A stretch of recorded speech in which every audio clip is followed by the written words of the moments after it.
24 août. 1er Corinthiens chapitre 15 versets 29 à 58. D'autre part, pourquoi certains se font-ils baptiser pour les morts? S'il est vrai que les morts ne ressuscitent pas, pourquoi donc se font-ils baptiser pour eux? Et nous-mêmes, pourquoi affronterons-nous à tout moment des dangers de mort? Journellement, je vois la mort en face, frères et sœurs, aussi vrai que je suis fier de vous, à cause de l'œuvre de Jésus-Christ, notre Seigneur.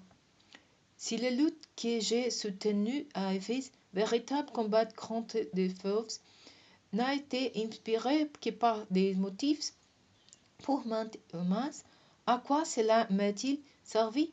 Si les morts ne ressuscitent pas, alors, comme le dit le proverbe, mangeons et buvons, car demain nous mourrons. Attention, ne vous y trompez pas. Les mauvaises compagnies compromettent les bonnes mœurs. Revenez une fois pour toutes à votre bon sens, et ne péchez pas, car certains d'entre vous ne connaissant pas Dieu. Je le dis à votre honte. Me demandera peut-être quelqu'un comment les morts ressusciteront-ils? Avec quel corps reviendront-ils à la vie? Insensé que vous êtes, dans la nature, la graine que vous semez ne peut reprendre vie qu'après être passé par la mort.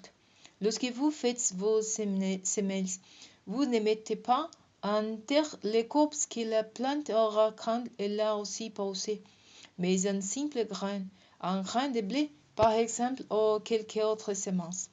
Et Dieu lui donne les corps qu'il veut. À chaque semence correspond un corps particulier. Tous les êtres vivants n'ont plus la même chair. Les hommes ont leur propre chair. Les animaux en ont un autre. Les oiseaux un autre encore. Un autre aussi les poissons. De même, nous distinguons les corps des êtres des créatures terrestres.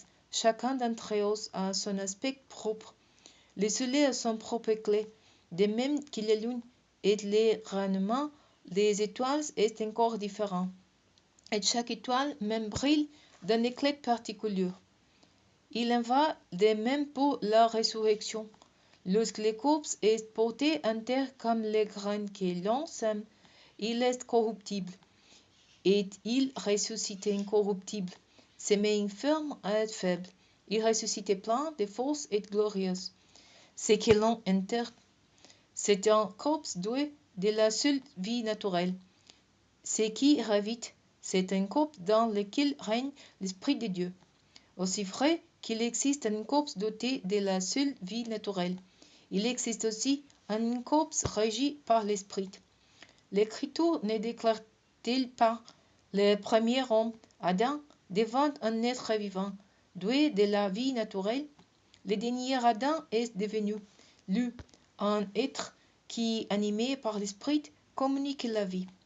Mais ce qui vient en premier lieu, ce n'est pas ce qui appartient au règne de l'Esprit, c'est ce qui appartient à l'ordre naturel. Ce qui appartient au règne de l'Esprit ne vient qu'ensuite.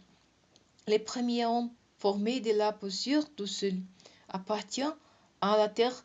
Le second homme appartient au ciel. Tous ceux qui ont été formés des poussières sont semblables à celui qui a été formé des poussières. De même aussi, ceux qui appartiennent au ciel sont semblables à celui qui appartient au ciel.